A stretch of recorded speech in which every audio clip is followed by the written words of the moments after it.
everyone. Thanks for joining us today. I'm Dee Dee Lageson, Executive Secretary for the Committee on the Present Danger China. We appreciate your interest in our weekly webinars in which we expose and analyze the Chinese Communist Party's unrestricted warfare against America and the help being provided to the CCP in waging that warfare by captured U.S. elites. We encourage you to visit presentdangerchina.org for information on new programs, access to videos of our past webinars, and tons of other very valuable content. Please subscribe to our Substack at Present Danger China and follow us on X at CPD China. Our moderator today is Frank Gaffney. Frank is president of the Institute for the American Future, vice chair for the Committee on the Present Danger China, and co-author of the indictment prosecuting the Chinese Communist Party and friends for crimes against America, China, and the world. Welcome, everyone, to this edition of our weekly webinar series of the Committee on the Present Danger China, investigating the ways in which the Chinese Communist Party is waging war against our country. Unrestricted warfare, to be sure. People's war, they have called it. We may well find ourselves shortly in a shooting war, but today we're going to focus on one particularly and stunningly successful aspect, a line of attack, if you will, of the Chinese communists against America. And that would be in the financial domain, or battle space, if you will. We're going to discuss in the course of today's program both what the Chinese have pulled off through what they've called, in the words of Deng Xiaoping, the General Secretary of the Chinese Communist Party decades ago, their hide and bide strategy, and what it has made possible in terms of gaining access to our capital markets and to the resources, the immense resources that American investors have placed there. What they have done with money that they received in this fashion from this source, and what it now is translating into in terms of capabilities to engage in all of those kinds of warfare, the unrestricted, the people's, the financial, and quite possibly the shooting war kinds. We're going to, I hope, be able to not only impress upon each and every member of this audience that this is a travesty of the first order, a truly suicidal arrangement, and that it not only must be stopped, but that it can be. And we're going to tell an important story about how a governor of one of our states has stepped up to ensure that the agencies under his administration do just that, and hopefully set the predicate for other states around the country doing exactly the same.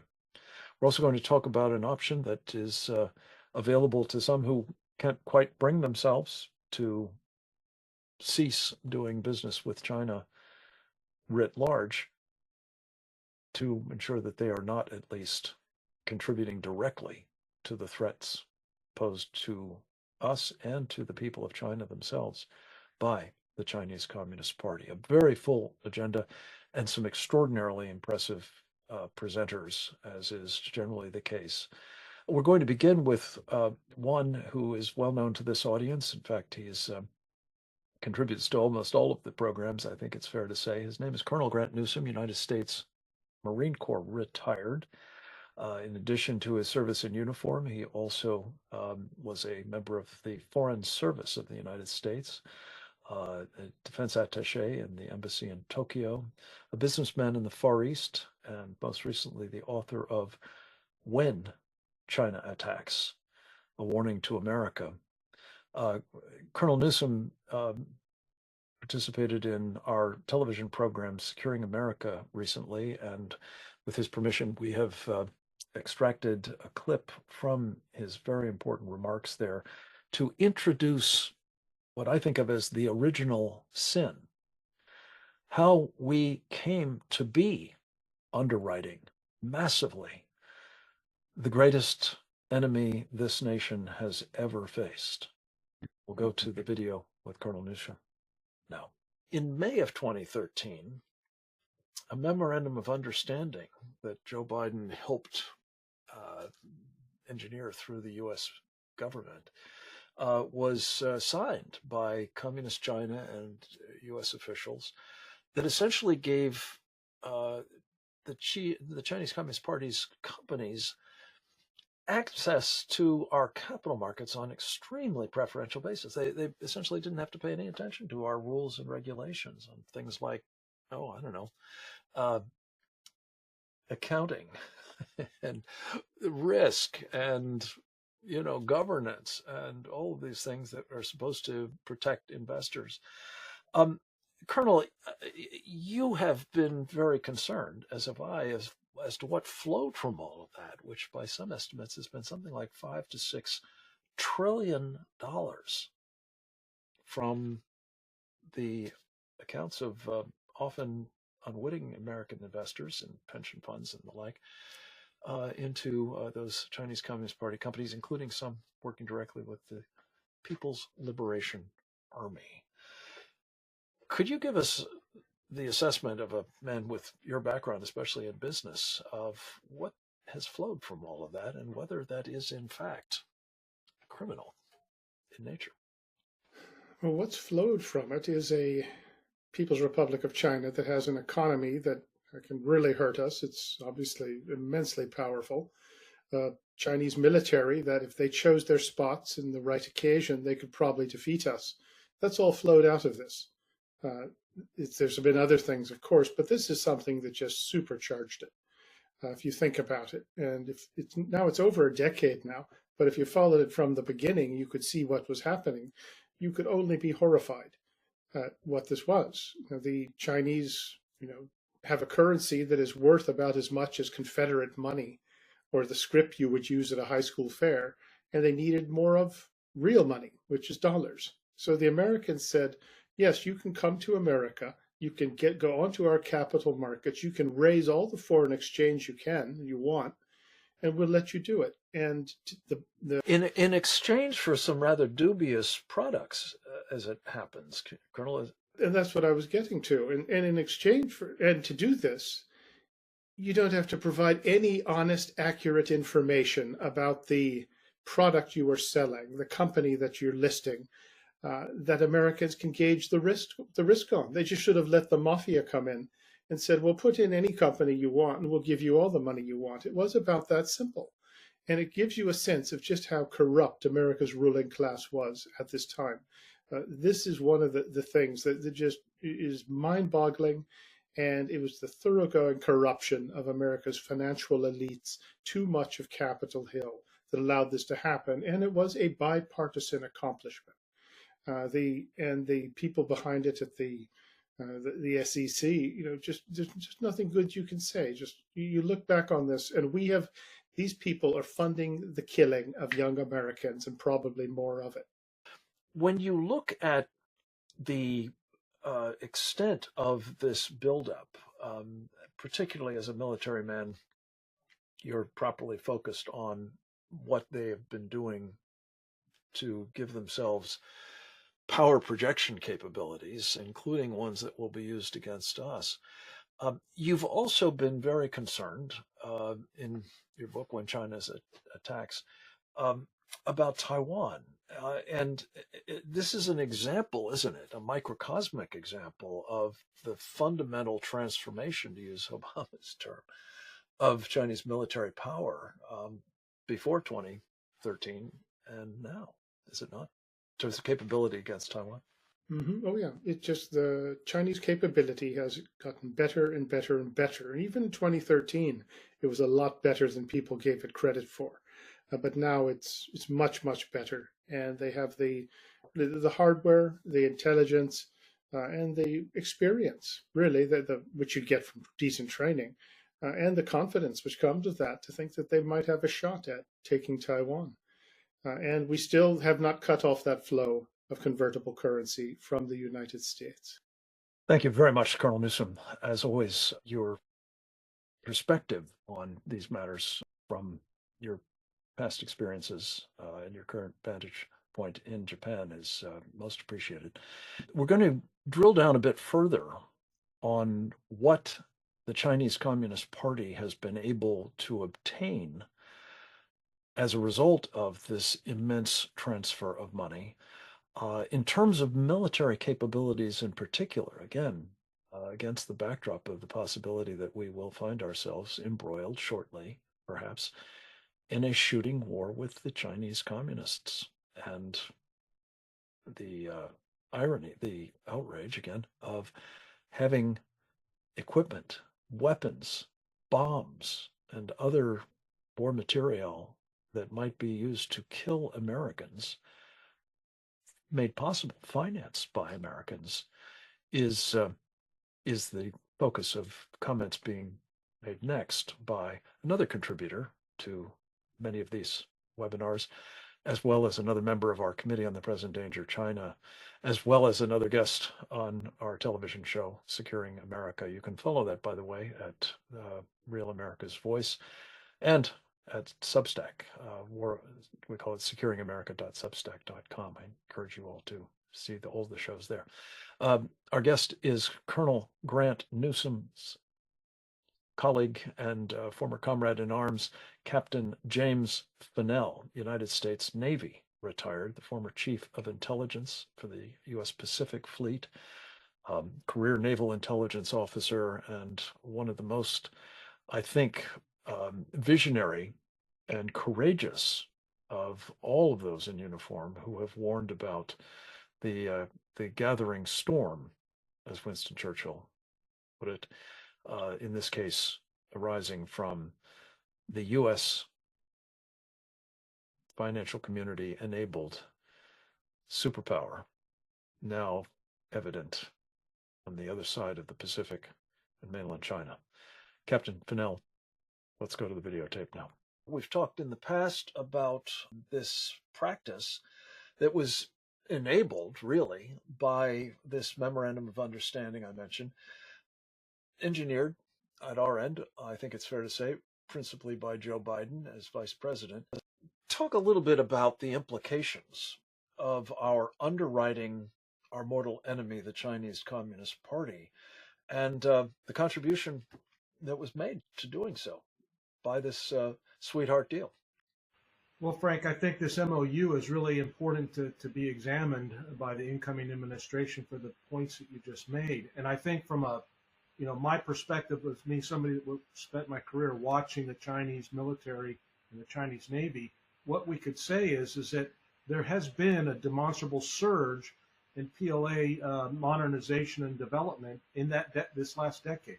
There was one that started in the 2000, and then it kind of, slowly went up, but then it surged in this 2014 timeframe. And what could we see from it? Well, we can see that China has put more military space satellites in orbit than anybody else in the last decade. They had barely one test platform, a carrier that they got from the Ukrainians. They now have 3 and a 4th one coming this year. They didn't have any of these type 055 12,000-ton cruisers that can fire 112 vertical launch cell missiles. They now have 8, and they're building up to another tranche of them. They at least 10 to 12 more. Their carrier strike groups are operating all over the Indo-Pacific. The Strategic Rocket Force is firing missiles at Taiwan on a routine basis, and their arsenal is so much bigger now that they advance beyond just anti-carrier ballistic missiles and anti-ship cruise missiles that are longer range than the U.S. They now have hypersonic missiles that travel at 5 times the speed of sound and are targeting all over the region. They test launched an ICBM out into the Pacific for the first time in over 40 years here in the last month or so. They are sending deployment of ships all over the globe. They're sending also deployments of their ground forces to fly on their new transport aircraft that they were able to purchase with all this money that's come in. And they're doing exercises in Belarus or with Russia. In Russia, they're flying their bombers with Russian bombers in our Alaskan Air Defense Identification Zone on what are looked to be nuclear bomber profiles. They're surrounding Taiwan on a daily basis that they couldn't do in 2014, but today they have the wherewithal and the capability to essentially surround Taiwan with naval forces, air forces, drones, advanced drones, long duration drones, collecting intelligence, surveillance, and reconnaissance data for use in what they're planning for is an invasion of Taiwan. They're operating in the South China Sea by the hundreds. We just had the commander of Indo-Pacific Command say this last summer that he observed the PLA Navy operating in its largest time that he has ever observed, with over 150 warships at sea at one time. And then you add in the Chinese Coast Guard, the Chinese fishing fleets, the maritime militia. So just in the naval arena, China has advanced their capabilities beyond anything that they probably could have done if it hadn't been for America's markets being opened up to China, and money, just as you mentioned, trillions going into the Chinese Communist Party's coffers. And of that, it goes into the military, which will be used to kill American and allied forces in Asia. In November last month, Xi and Biden apparently had their last face-to-face meeting in Lima, Peru at the 31st APEC summit. And Xi essentially laid out for Biden, here are the 4 red lines that you, United States, must not cross. And essentially it was a signal, because it came in after the election. It was essentially a signal to Donald Trump, President Trump, you better not cross these 4 red lines. And the first one is the U.S. must not support an independent Taiwan. The second is the U.S. must not interfere in Chinese democracy and human rights, as rich as that sounds. 3, the U.S. must not support and overthrow the Chinese Communist Party, the most important one. And 4th, the U.S. must not interfere with China's advancement and development. So what Xi is essentially saying was, okay, I know you've lost Joe Biden, but this is a message for incoming President Trump. And these are the 4 areas that we're not going to allow you to infringe upon what we want to do. So these messages are really important, because it's essentially Xi saying, I feel comfortable enough, strong enough, both economically, politically, internally, and militarily, to implement my grand design of this great rejuvenation of China and to become the world superpower no later than 2049. And as we've seen with almost everything that we estimate on China, you can move all those dates to the left. So I think the one that's the most important is, at least from my perspective and what Brad and I have written about extensively, is that we believe that it's a either or situation. We win, they lose, or we lose and they win. That's how you deal with, and that's how the Communist Party is dealing with America. We as Americans in this incoming administration would be well served to essentially have as our strategy the defeat of the Chinese Communist Party. And we don't have to talk about it out loud in many ways, but we need to have a whole of government approach that goes after defeating the Chinese Communist Party. We have to cut them off economically from American investment. We have to have a strong military that's strong, that can defeat them in a conflict if they decide to choose one.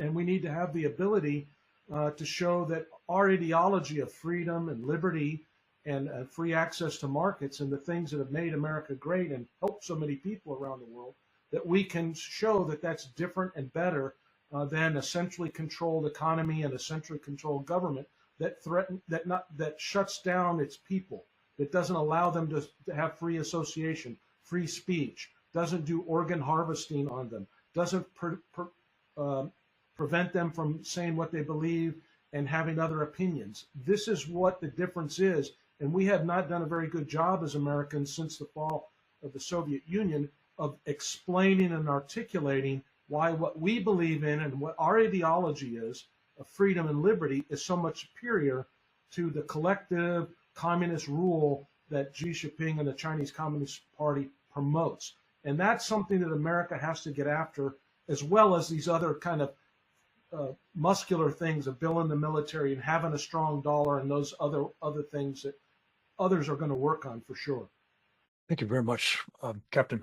It's as ever extraordinarily important to have your reckoning of the kind of military capabilities we are now confronting from China.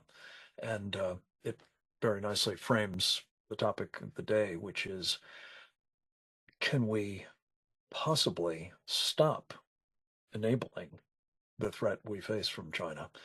And I'm very glad to be able to present in the remainder of this program some specific insights into what we can do to that end. To begin, we're going to speak with a very, very valued colleague of our Committee on the Present Danger China. His name is Lieutenant Colonel Chuck DeVore, United States Army retired. He was an Army intelligence officer during his time in the service.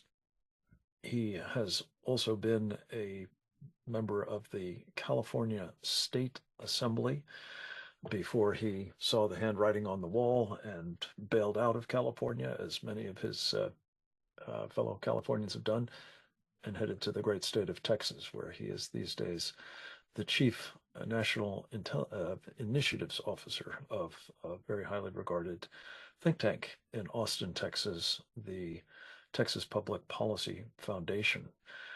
Chuck is the author of what I think is a pretty relevant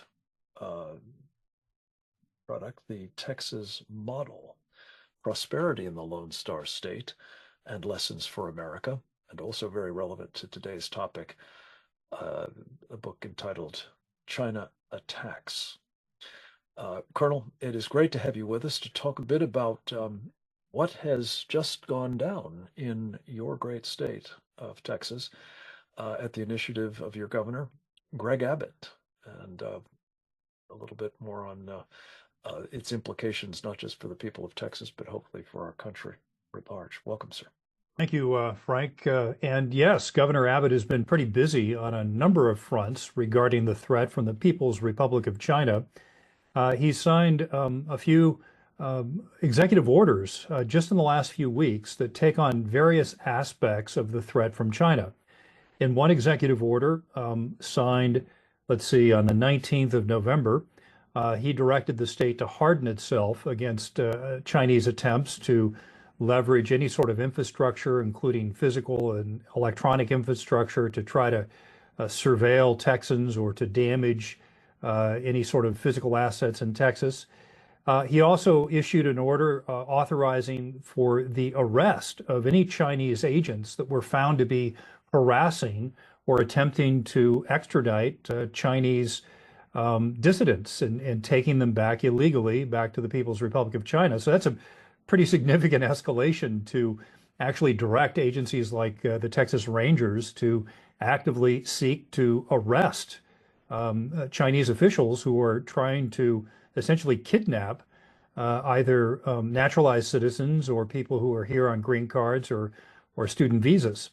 And then lastly, the governor has been continuing on his effort to reduce the state's exposure to investments made in China. Now, this is something that he started a couple of years ago, and we're beginning to see kind of phase two in trying to disentangle the various sovereign funds that Texas controls. And it has some pretty large ones because we are an oil and gas state and we're not California. So we try to be much more prudent in our spending. And so if you look at the biggest fund, that would be the Teachers Retirement System of Texas. You're looking at a fund of about $210 billion, a little more than that. Currently, we have about $1.4 billion in funds or exposure to the People's Republic of China and Hong Kong. That's about 2/3% of the total fund. But 3 years ago, the fund had 3% of its assets in China or Hong Kong. So going from 3% down to about 0.67% is a pretty significant reduction. And now the governor is saying, look, let's get rid of the rest of it. You have other funds in Texas that are fairly large. You have the Permanent School Fund, which exists to kind of monetize the investments in oil and gas, the money that's been spun off from that, and to help fund our K through 12 education, I think as well, community college education. That fund is about $56 billion. The amount of exposure to China in that fund is now down to $700 million. So again, heading in the right direction. And then the last two funds of merit, we have the Employee Retirement System Fund. That's, again, a fairly big fund, about $40 billion. And some 2 years ago, you saw about $2.8 billion of that fund invested in adversarial countries. And so that would include not just China and Hong Kong, but also places like the Islamic Republic of Iran. So again, you're going to be seeing a downward trend there. And then lastly, and I'm not sure as to the governor's ability to directly affect this, it may require statute, but the Texas County and District Retirement System also has $44 billion that it controls. And as of 2 years ago, about 1.6 billion of that was in adversarial nations. So again, I think you see Texas leading by example. You see Governor Abbott taking a very active role, not just against the financial exposure and the potential loss of principal that could happen if there were any sort of a financial or kinetic conflict that erupted between the two great powers, but also taking on, I think, lesser known aspects of the threat from China, including, as I mentioned earlier, which I think is just wonderful, encouraging law enforcement to seek out and arrest any Chinese agents that are harassing Texas residents and trying to force them to return to China.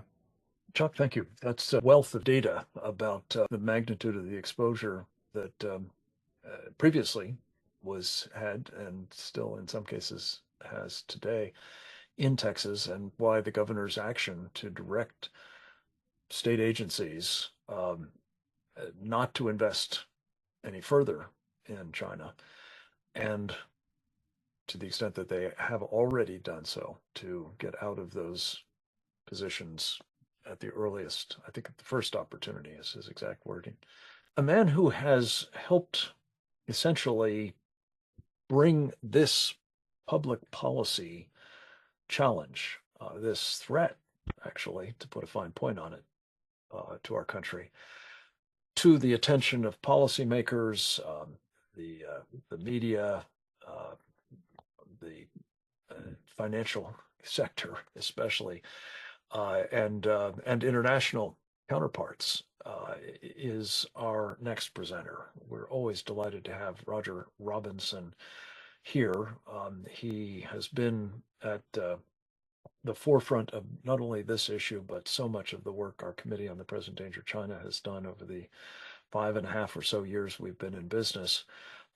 He is a man who has experience in the Wall Street financial sector as a vice president of Chase Manhattan Bank many years ago. He went on to become the senior director for international economic affairs at the Reagan National Security Council, and in that capacity played an absolutely central role in helping to devise and assure the adoption of the strategy for cutting off the hard currency cash flow to the Soviet Union that was a critical catalyst for its downfall, something that President Reagan had set his sights on accomplishing and promised the American people he would do, and in part thanks to Roger's efforts, accomplished without firing a shot. He has ever since been very set on trying to assure that the next and even more dangerous threat from communism to our country, namely that of the Chinese Communist Party, is similarly deprived of hard currency resources, especially those of American investors, pension funds, mutual funds, exchange traded funds, and the like. I cannot overstate the importance of his contribution to all of our understanding of this, and appreciation we feel for his visits from time to time on these webinars, especially to help us understand the significance of things like this development in Texas and what it might mean for the rest of the states in our union to follow the lead of Governor Greg Abbott. Roger, welcome. It's so good to have you with us. Thank you. The floor is yours, sir. Thank you very much, Frank. It's always a pleasure to join this distinguished crowd. I would only say that in the Soviet days, it was about the funding provided by Western commercial banks and governments. That was the two main sources of how the Soviets financed the gap of some $16 billion between what they made a year and what they spent. They only had hard currency income total of about 32 billion a year, 1/3 or so of the revenues of General Motors or Exxon at the time, 66% derived from oil and gas, 80% if you throw in gold and weaponry. So the point is, it wasn't a diversified economy, as we all know. It was a glorified petrol station and remains the case today. So we were in a much more complex world. Gone are the days of commercial banks and Western governments being the big source of money. It's the securities markets, notably stocks and bonds, as well as no small role for private equity, which is plowing money into Chinese high-tech startups, many of which are closely associated with the People's Liberation Army and helping build the advanced weaponry of China that will ultimately be directed toward American forces. So the risk we have here is clear and complex. There are some 5,000 Chinese companies traded in the U.S. Exchanges today, not just New York Stock Exchange and NASDAQ, but the over-the-counter market and the very insidious way in which they participate through passive investment funds, notably index funds like exchange-traded funds you hear a lot about, mutual funds and the like, where a fund is built around an index, and the index is chock-a-block with Chinese sanctioned and other bad actors. There's been no diligence performed. There's been no screening by the USG. There's no CFIUS equivalent in the financial arena. It's been a free lunch program for China for 25 years. All manner of bad actors have entered our markets, egregious human rights abusers, those trafficking in slave labor, equipping concentration camps, aiding and abetting genocide in Xinjiang. I mentioned the PLA dimension. We financed the last two aircraft carriers in part on the U.S. and Frankfurt exchanges, for example. And the hypersonic glide vehicle that we should be so concerned about likewise had a New York Stock Exchange funding boost. These are the kinds of things that are happening every day. And guess what? They're not legal. They're not illegal, amazingly, and irresponsibly. And as a consequence, Wall Street just has the feeling that, look, national security and human rights concerns are somebody else's business. That's not our business. We're in the business of making a return, and it's sort of profits über alles. And the idea of their corporate reputations and brands being adversely affected hasn't amazingly yet sunk in. Although this is starting to happen, certainly it happened with ESG, and we're trying through the good works of some of the folks on the call, and including Chuck DeVore and others, to take on this issue wherever it resides. And it resides very heavily in the public employee retirement systems of the 50 states. Remembering there's about $10 trillion in there overall, and a disturbing percentage, as Chuck mentioned, are Chinese companies. And so we have an enormous task ahead. And of course, it was spurred on tremendously by Governor Abbott's courageous steps. We do have Kansas that's out, and Missouri that's out. Tennessee, Nevada, we're never in. Oklahoma is planning to divest. You could go through the list, and it's not a small thing. 17 state financial officials have urged immediate divestment of China from their respective pension systems. And so this momentum is very notable.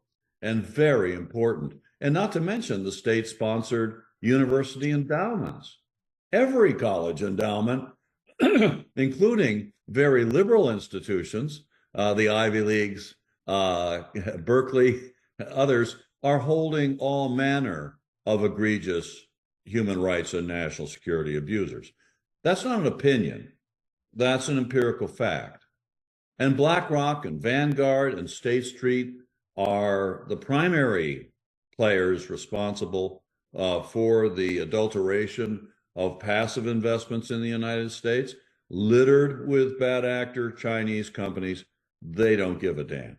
MSCI, FTSE Russell, Dow S&P, the index providers, don't give a darn about it either. And they have gone with hundreds, and in some cases, thousands of Chinese companies directly taken from their domestic exchanges, thrown onto lists, and then those lists, called indexes, are slavishly made into investment products that 75 to 100 million of us are in with our money. Let's never forget that we are empowered to do something here. We're not talking about space-based missile defense here. We're talking about our 401ks, our retirement systems, our investment portfolios, and we can and must basically send the message that we're as mad as hell and we're not going to take this anymore. And it's just, that's something that we're empowered to do, each of us.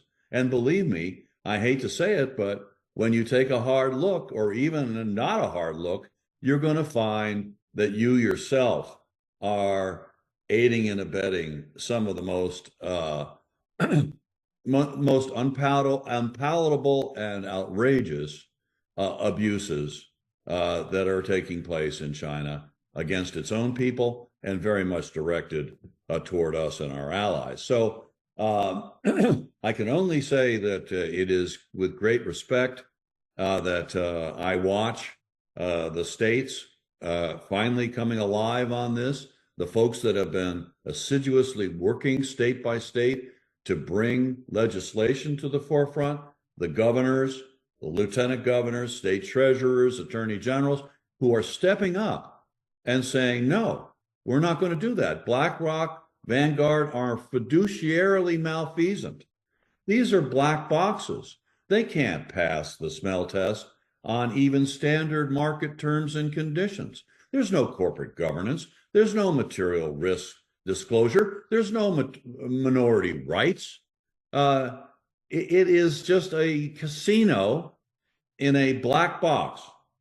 And unfortunately, in that black box are the funding of the takedown of everything we hold dear in this country. So there's no excuse. Even if you don't give a damn about national security and human rights, you're supposed to care about fiduciary duty, aren't you? If you're in the markets, they don't care. And that is where we can take action. If it were up to me, we'd be talking class action lawsuits, because investors are taking the losses. That's not imagined. We're losing 30% or so a year in the last 3 years, and that's a well-known fact. So the Chinese markets are melting down. We're taking losses. There's no transparency. There's no disclosure. I mean, what's going on here? Why does China get a pass? Frank was talking about that at the start, with the lack of government audits of PCAOB and the like. We even had the thrift savings plan try to get into this game. It's a long, complicated subject, and I regret that I'm out of time. And but hopefully we can pursue this conversation over time. And I would just urge each of you to take it on.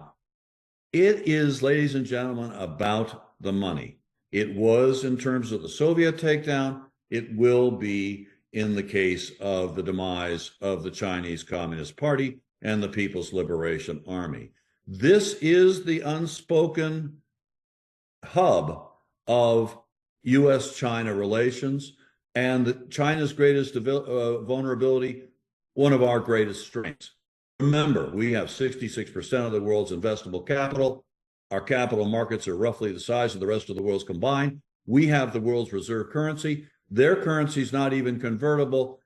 Please don't even talk to me about some kind of equality there. We utterly dominate the global financial portfolio in this country. Have we ever leveraged it? No. Have we ever weaponized it? No. Have we ever had really serious capital market sanctions, even though they're the most potent in our entire economic arsenal? The answer is no. Now, how can that be? And hopefully with this administration, we're going to finally break through and exercise what is our greatest strength and their greatest weakness, the money. Thank you, Frank. Thank you, Roger. And just so we're clear, when you say this administration, I think you mean the incoming administration, in contrast to the outgoing one. Let me just say, Roger, your characterization of this problem has informed, among other things, a really superb special that was hosted by, I think, the best financial journalist in the country, Maria Bartiromo, a few months back. I strongly commend it to everyone. It's, I think, behind a paywall at Fox Nation at the moment, but it has been shown on Fox Business. It's entitled Underwriting the Enemy.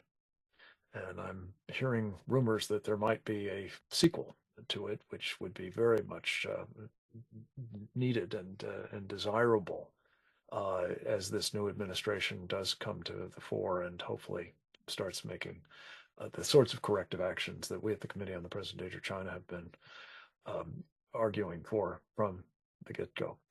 Our last presenter is a man who has spent time both in government and out working the problem of national security, notably as another intelligence officer in uniform, a naval intelligence officer in this case.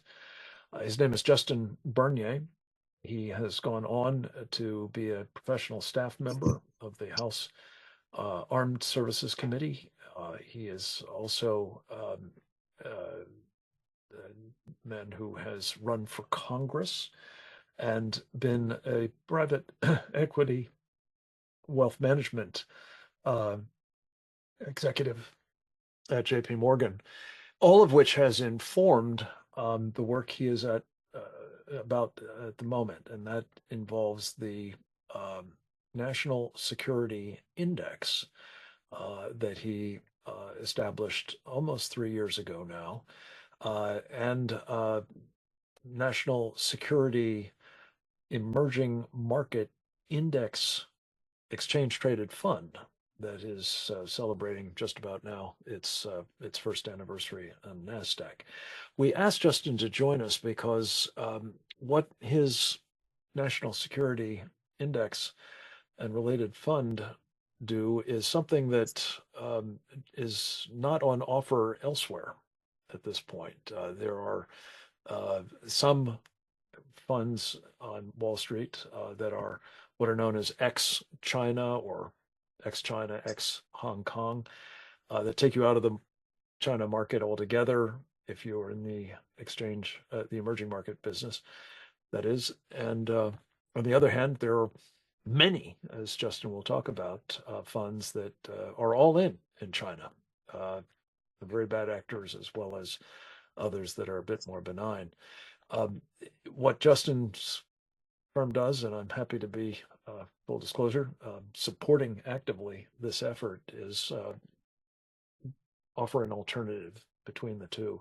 And he will talk us through what that entails, as well as why for institutional investors who may not be prepared to go cold turkey on China, as we would recommend, this is a way forward to begin the process of decoupling from our mortal enemy. Justin Bernier, it's great to have you with us, sir. Thank you for joining this program and lending your expertise to this particular topic. Over to you. Thank you, Frank. Thanks for having me. And Roger Robinson points out that we have all these indexes out there that are full of bad actors. So think Chinese defense firms, human rights violators. So states and politicians out there, state treasurers, members of the legislature, they're frustrated because there doesn't seem to be an option. They can either go all China, which is to say include all of these bad actor companies inside of their major funds. This goes for institutional investors, universities, or they can go completely ex-China. Now, in some cases, that's not going to be a viable option. There are investment policy statements, asset allocation models that perhaps will get on the wrong side of fiduciary responsibility if they're violated. These are very long-standing policies of these institutional investors. What we said was, what happened if we went in there and actually took out the bad guys? So think about a screen that would remove defense firms that are Chinese, firms that are involved in the Uyghur massacre, firms that are involved in the illegal buildup of military facilities in the South China Sea. And we created what's called National Security Index. Folks can go to nationalsecurityindex.com to learn more. It's an index that uses 9 screens to remove these bad actors so that U.S. investors can invest in emerging markets responsibly without sacrificing national security and human rights interest. Why don't we go to a few of those examples if we can? Real hard examples here of bad actors that you'll find in the major index providers. So these would be the indexes that are underlying the major funds, about 85% of the assets that are in emerging markets. So think about the BRIC countries. Those that are international but not developed. So here's CSSC Holdings. This is a subsidiary of China State Shipbuilding Corporation, the largest shipbuilder in the world. They do most of the ships for the PLA Navy. CSSC Holdings does the aircraft carriers, as you can see here. They're working on their 4th aircraft carrier at the moment. If you own Vanguard, BlackRock, State Street, any of the big asset managers that are benchmarking to these index providers, you own this company. Next slide. AVIC. So this company is very interesting. They have a huge number of subsidiaries. AVIC is a prime contractor, the 4th largest defense conglomerate in the world. They do most of the airframes for the People's Liberation Army. In this case, AVIC Industry and Technology Corporation it's widely held by all of those funds. Again, you're talking the Vanguards, the BlackRocks and such. This company in particular is considered a military end user. So they're not allowed to access U.S. technology that's militarily useful, but there are no restrictions on outbound capital. And you're going to see that themed here, that most of these companies are on a blacklist or they're actually outright sanctioned. They either can't sell in the United States or can't access technology, but there are no restrictions on outbound capital. Next slide. Dongfeng Motor Group. What you'll see here, that looks like a Humvee. Not surprisingly, the Chinese are famous for stealing our blueprints for military vehicles. In this case, Dongfeng, they make civilian vehicles, but also they specialize in light tactical vehicles for the People's Liberation Army. Their vehicles are often used in simulations of a Taiwan invasion. We would expect to see them there because of their multiple rocket launch systems and communications gear. Next slide. Here we have China National Nuclear Corporation. This is a subsidiary of the company that makes China's nuclear weapons. They also make the breeder reactors that produce most of the plutonium in China. Breeder reactors are so named because they produce more fissile material than they need to operate the plant. That extra fissile material is used in nuclear weapons. So here you have a company that is essentially making China's nuclear weapons soup to nuts. This is the big one. They're like the Department of Energy in the United States. Nuclear weapons point at the United States, targeted at U.S.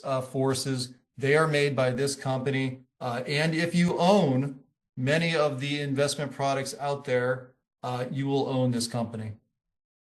Next slide. Getting to human rights here. So here's Dawah Technology. This is the firm that makes most of the cameras that are used in the Uyghur slave labor camps, the death camps. It was mentioned the organ harvesting that goes on. They're famously known for creating ethnic identity software. so that if a Uyghur does try to get off the reservation and gets into the general population, these cameras will spot them and report that to the Chinese securities. Next slide.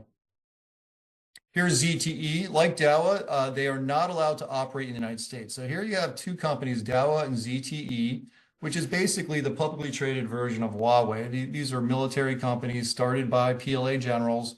FCC says they cannot operate in the United States. Their gear is not welcome here. This is very a rare occurrence where FCC steps in to do something like this. But they're not allowed to have any equipment in the United States, but there are no restrictions on outbound capital. So these are just a handful of examples. There are hundreds more like this, companies that are inside the PLA value chain, human rights violators that are inside our investment products at the institutional level and the retail level. And so what we're saying here is that this is not acceptable, but we can identify these bad actors and take them out. And so if an institution, if a large state, if they don't wish to go all the way of taking out the second largest economy in the world, our third largest trading partner, because it's a long-term portfolio and perhaps things will get better down the road politically, what we've been able to do is remove those bad actors and do so without a reduction of performance in our underlying index. So it's something for institutional investors to take a look at. And frankly, we think this is where the industry needs to go in order to safeguard U.S. national security and human rights interests in the future. Thank you very much, Justin. We've got time for a few questions for those of you who are still with us, and I thank you for doing so. I was struck, Roger, by something that you mentioned, I think, in passing. Hong Kong.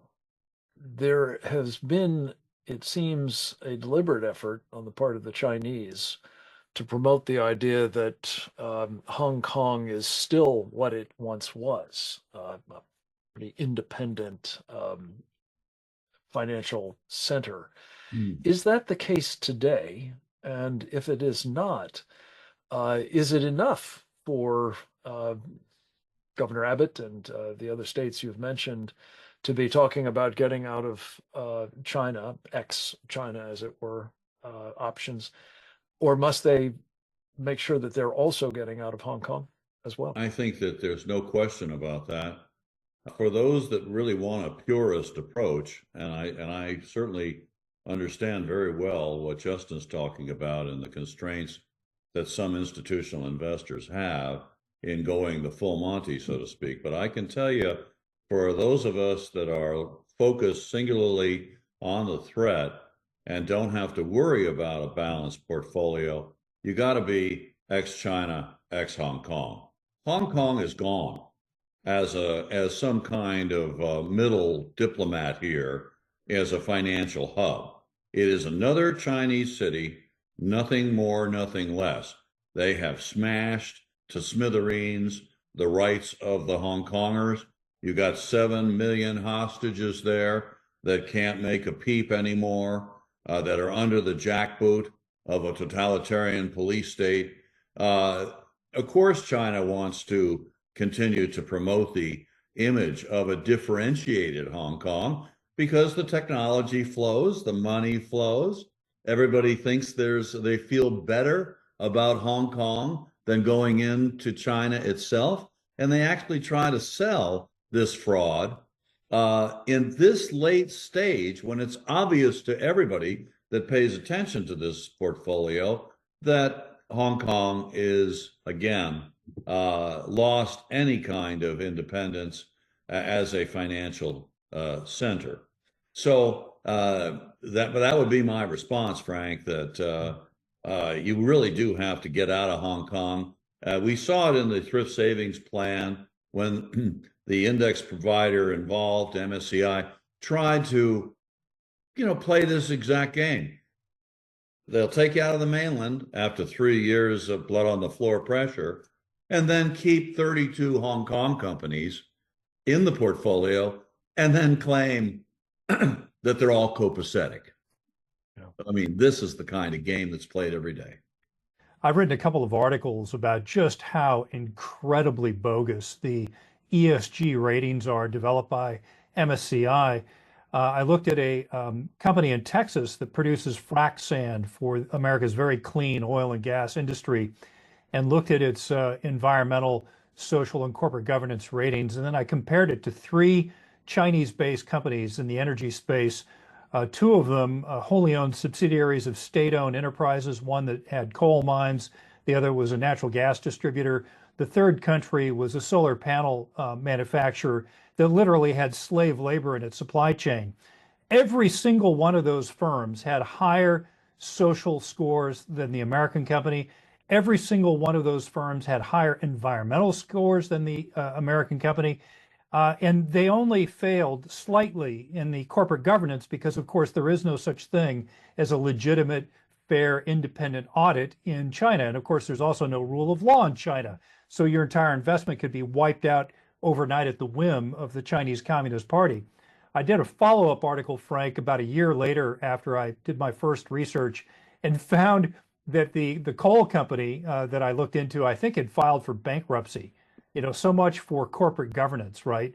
So to Roger's point, it's just shocking. And the last thing is, I think the way MSCI gets away with this is if you read the asterisks, the small print of their ratings, they tell you that they're rating these companies within their peer set.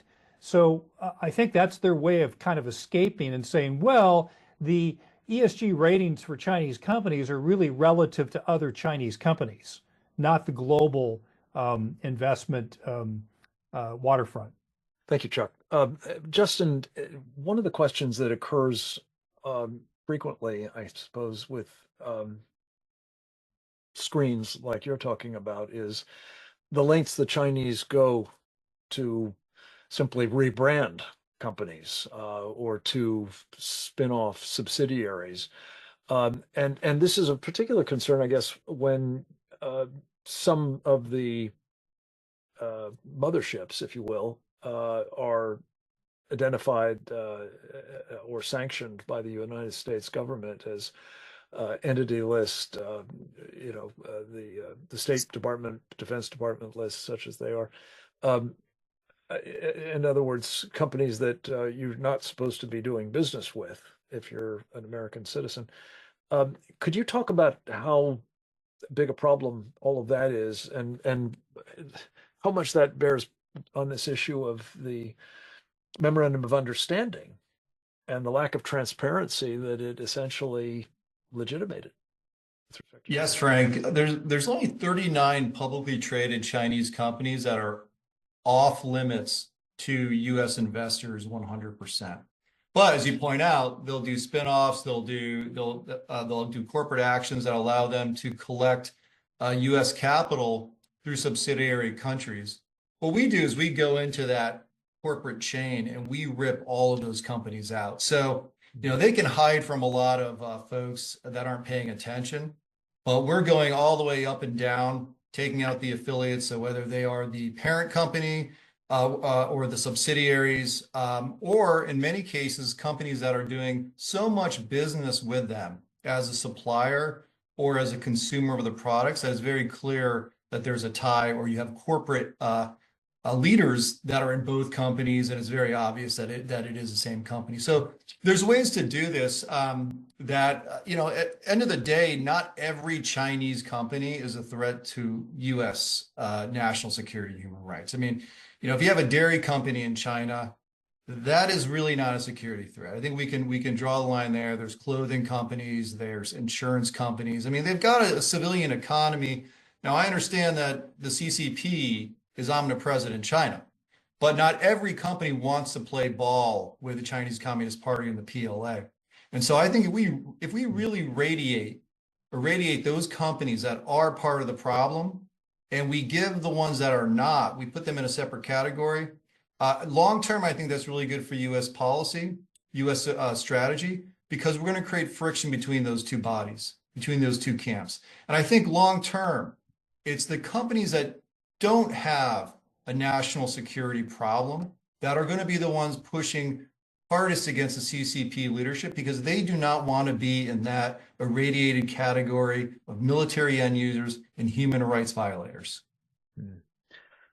This is a sort of fascinating idea in terms of the possibility of bringing pressure to bear on the regime from companies that are not interested in being in that proscribed group, and possibly enabling, as a result, popular resistance to the regime, which our Committee on the Present Danger China is all about, bringing about the downfall of the CCP, the only real means of relieving the danger that we think is present and growing. Chuck, let me come back to you. One of the things that I know you have been thinking hard about as a national security analyst, as well as former intelligence officer, is not just the military buildup that Captain Fennell, detailed, and that is very much a present problem, but also the two other things. The Chinese industrial base, much of it dedicated to military activity, notably in the shipbuilding space in particular, and also what I think of as the infrastructure build out around the world for the use of the PLA, if not immediately in due course, as part of the Belt and Road Initiative.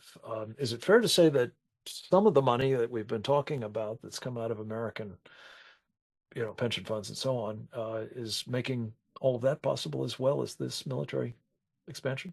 Well, I mean, absolutely, Frank, and that's perhaps where I have a modest disagreement with Justin Bernier, is that money is fungible, and to the degree that hard currency flows from America or other Western democracies into the People's Republic of China, those funds are capable of being used or directed by the Chinese Communist Party to all kinds of purposes that are not good for our national security while building up the Chinese ability to project power.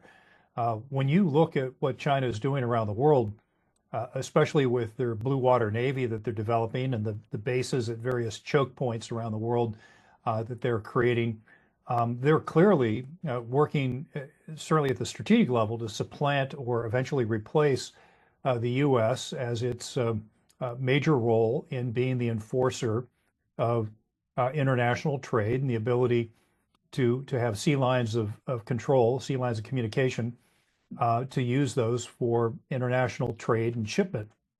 And so the other thing, of course, is you see a very direct military application as well. So, for example, just a few days ago, there was the announcement of a significant increase in the throughput of the natural gas pipeline going from presumably the Ural Mountains into China.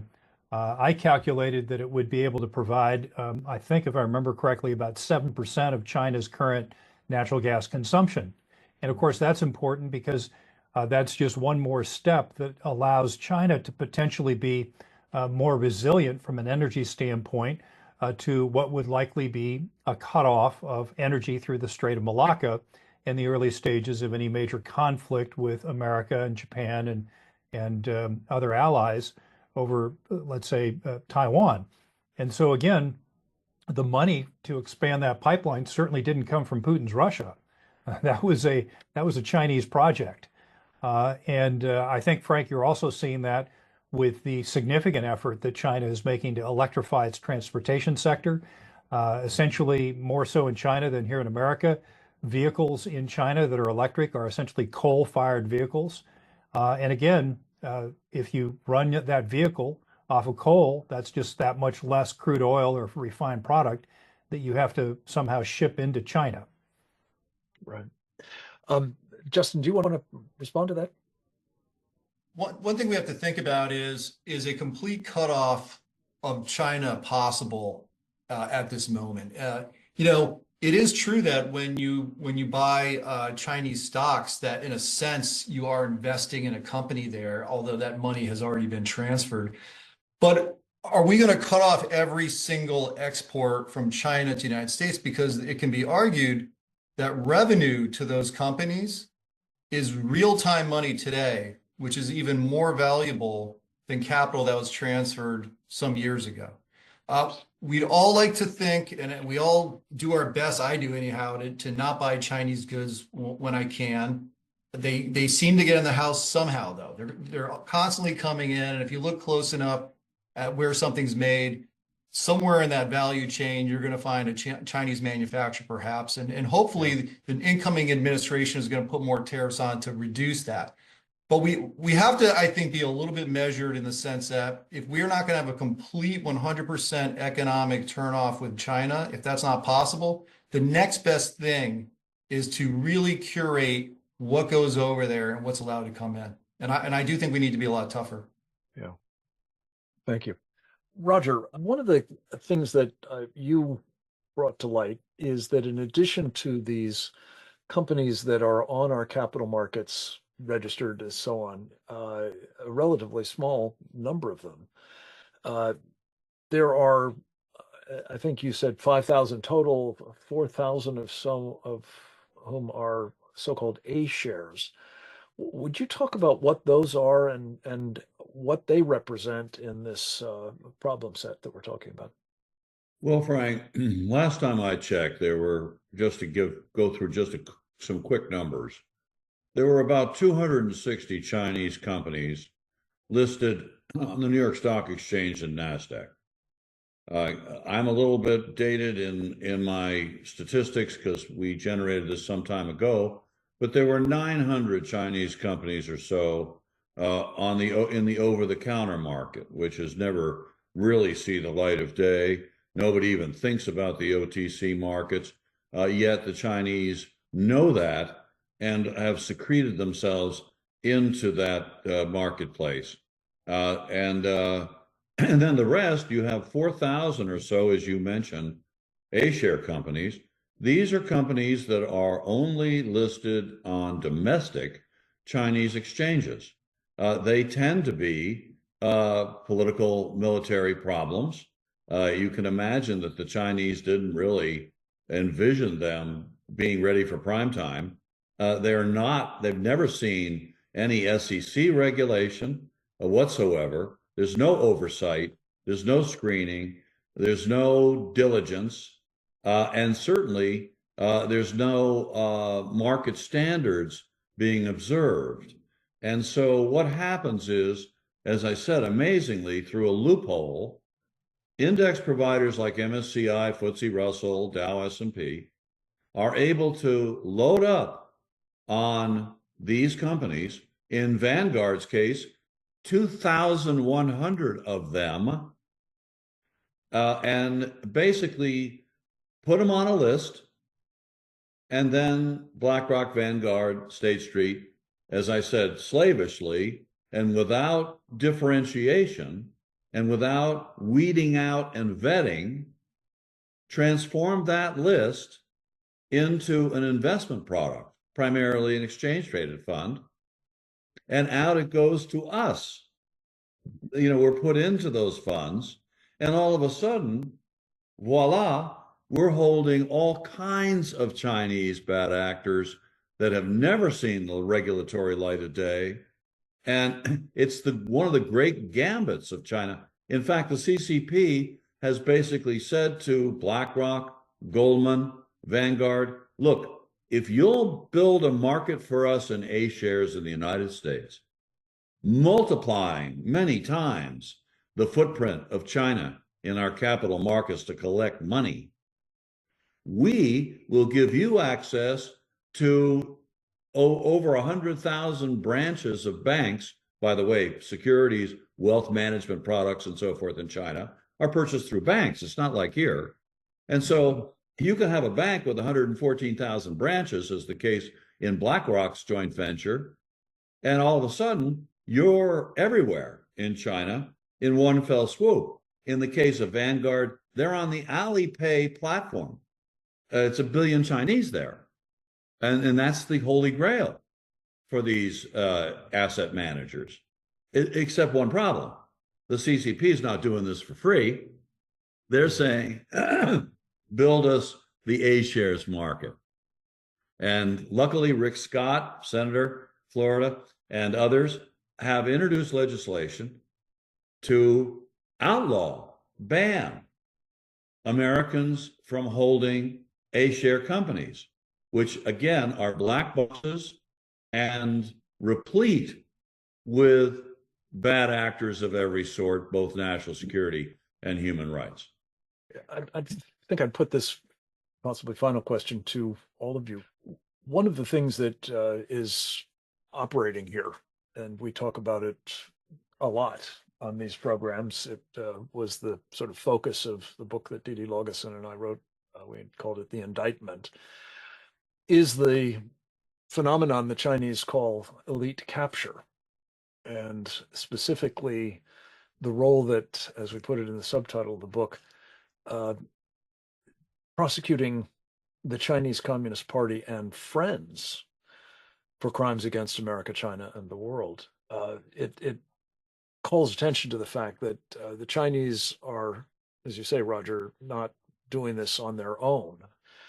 They're being helped along, enabled, both by this memorandum of understanding arrangement dating back to the second Obama years, I guess, administration, but also the captured elites, they would call them, on Wall Street. They're old friends there. I just wanted to put in play something that our colleague on the Committee on the Present Danger of China, Trevor Loudon, has advanced, and that comes to mind in light of something that Grant Newsom said about this whole, sort of field of activity, that we might as well have invited the mafia in, is the way he put it. Just tell them to do whatever they wanted to do with our money. The Chinese Communist Party is the world's largest transnational criminal organization. Make no mistake about that. And what Trevor has suggested is that we use techniques that this country's authorities have employed with considerable effect against mobs, mafia, cartels, and other international and national criminal organizations, namely essentially incentivizing people who are in those enterprises to turn state's evidence, amnesties, or witness protection programs, or what have you, or other inducements for that matter, to cause them to turn in the others who are actively helping the Chinese. I'm wondering, to the extent that this can be used as a means of really disincentivizing activity that is, well, I believe treacherous to the United States and our vital security interests. Does that make sense as it might apply to those on Wall Street who are enabling these kinds of transactions and activities? I'm fond of saying the sanctions that the US government has imposed make it illegal for you to do business with them, these companies, but you can still keep them in business, or Wall Street can, using your money. So, Roger, should we start with you? I'm supportive of expanding our arsenal of countermeasures. I mean, look at the telecom companies. We're just getting our arms around that latest fiasco and the Office of Personnel Management. We know that one. I mean, the Chinese are no holds barred, and we are being taken to the cleaners every day. And you'd have to be brain dead not to see that, to be blunt about it. So you want to talk to me about RICO statutes? I say yes. We need to be creative here. Class action lawsuits. I say yes. I mean, we have an opportunity here to play hardball against a team that, again, has utter contempt for our permissiveness. They think that we are, a flabby, lazy operation that doesn't really give too much of a darn about our own values, principles, and moral compass. Why? Because they see the American people, 75, 100 million of us, in their most egregious, abusive companies. It's called greed. And if you want to sum up Wall Street, show me the redeeming arguments on their side. That's not greed. I've been doing this for 25 years, more than 25 years, and I've never heard an argument as to why they do it in a manner that is positive in any way, shape, or form to the United States. So if we're up against greed, why wouldn't the Chinese conclude that they're going to prevail and go ever onward up the escalatory scale? We've got to strike back, and we've got to strike back now. And I think President-elect Trump is the kind of individual that understands this. He understands the Cosa Nostra dimension of this. He understands double crosses. He understands what it is that these folks have in mind in terms of intimidation and cajoling, and if necessary, enforcing. But that's what we need. And that's what's been so horrifyingly absent in the past several years. Justin, you have worked in this space for some time, I guess still are in a fashion. What are your thoughts about disincentivizing these kinds of investment practices at the expense of the national interest? Elite capture, Frank, is a huge problem. What we have recently, I'll be very brief about this, but it's something Congress really needs to consider taking up, is the largest banks in China, which are state-owned, and they happen to be the largest banks in the world, have formed joint ventures with Wall Street's largest firms, BlackRock, JP Morgan, Goldman Sachs, to sell investment products, including annuities, mutual funds, through those Chinese banks, which are government-controlled, to millions upon millions of Chinese retail investors. This is creating a political bond, not only an economic bond, but a political bond between Beijing and Wall Street, because Wall Street's banking on billions of dollars in management fees from selling mutual funds and other investment products on the China mainland. So this is going to eventually get down to Washington. And when we do get to a point, perhaps in the Trump administration, where tariffs are being negotiated or other types of important issues, you can bet that Wall Street's going to want to do favors for Beijing, apply its lobbyists down there to stay in the good graces of the central government there, because that's where its bread is buttered. I think they've actually gone so far as to say rather explicitly that their ace in the hole are these firms on Wall Street and their lobbying arms and so on with the Congress. So this is a very important point.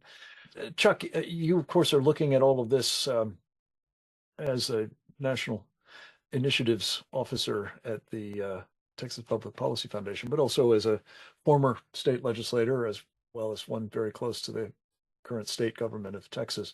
How do you see this problem of captured elite at the state level and the kinds of corrective actions that seem to be beginning to manifest themselves in Texas, at least?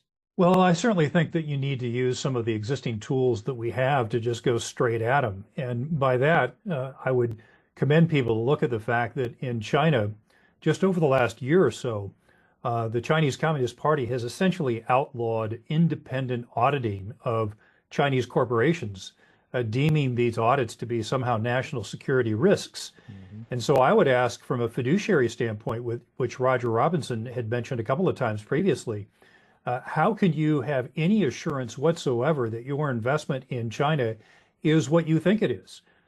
This is apart from the fact, of course, that most of the investments that you might make, certainly directly from America, are really depository receipts. So you're really not even owning directly the corporation.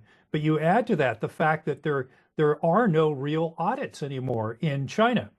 You also add to that the fact that there really is no rule of law in China, because the Chinese Communist Party could decide tomorrow to wipe you out entirely. So it seems to me that if the Securities and Exchange Commission was preparing under this administration, the current administration, soon to be mercifully gone, was preparing to, for example, have a climate change requirement where the emissions of the company and all of its supply chain were going to have to be reported. Well, instead of doing something like that, why don't we have a report on the true risk of these various investments? That if you're in a country without rule of law, with no true independent audits, maybe that should have special consideration, and that really ought to be something that the investment community has to look at and make some serious decisions as to whether or not they want to risk that. Yeah, that makes so much sense. But it goes back to what I call the original sin, that this MOU, Memorandum of Understanding, essentially gave carte blanche to all of that kind of misconduct, I think.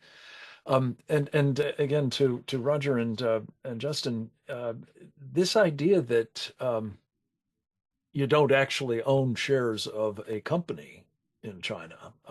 You've got these so-called VEIs of the Cayman Islands and the like. Could you guys just talk about that as a further concern, as it should relate to investment exposure for American investors? So I'm glad, Frank, you mentioned that particular fraud. Probably 93 to 95%, as I recall, of the Chinese companies listed on the New York Stock Exchange and NASDAQ are actually called variable interest entities. And those are shell companies set up with maybe one or two people in a strip mall in Cayman Islands, and supposedly infused with the assets of, say, an Alibaba. And what you're doing is you're buying a piece of a contract with no minority shareholder rights, no legal recourse, and you think you own Alibaba. You do not. You don't own one share. Why did the white shoe lawyers and so forth on Wall Street invent this convoluted criminal type of arrangement as VIEs? Answer: the Chinese Communist Party said, hey, we're not interested in Americans owning any shares of our companies. How dare they? Forget reciprocity. We can own your companies, but don't you come near ours. And so what did Wall Street slavishly do?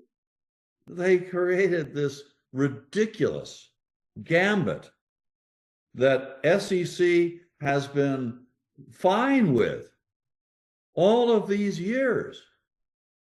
And you explain that to me.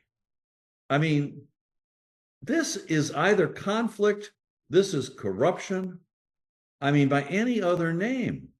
And I don't get it. We're talking fiduciary duty and responsibility here.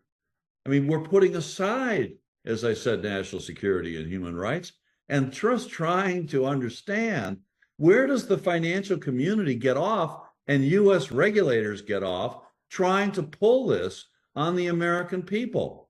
What about those 75 to 100 million of us whose money it is? It's not their money, for God's sake. It's our money, and it's not being protected.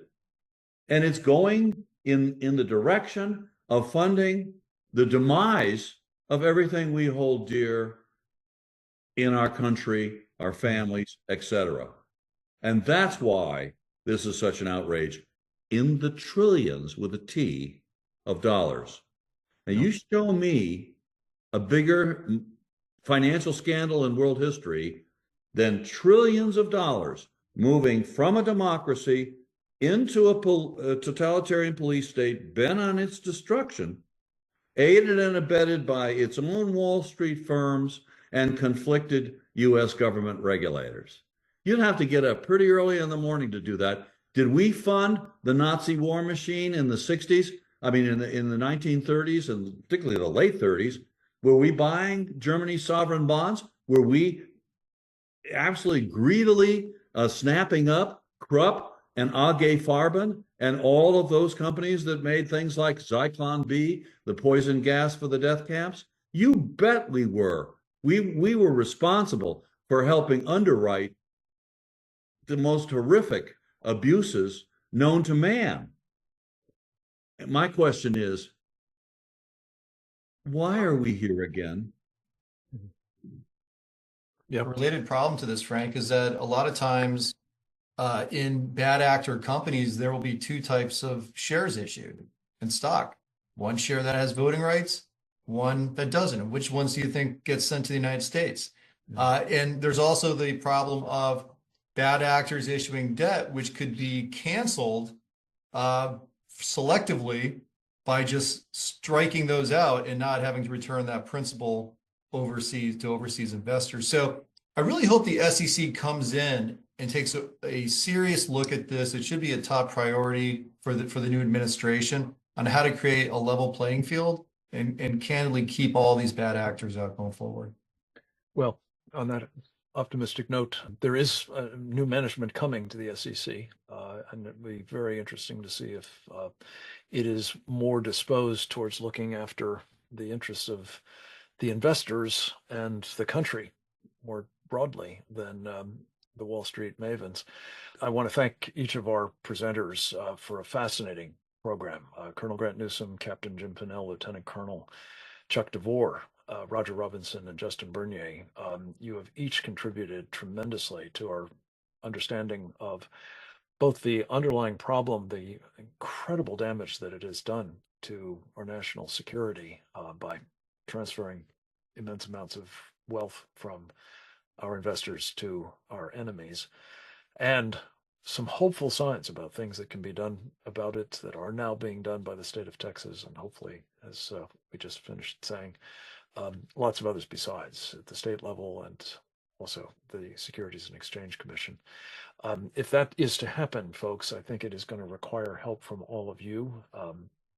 We have had a number of campaigns aimed at what Roger Robinson called mad as hell, expressing real concerns about what's being done here.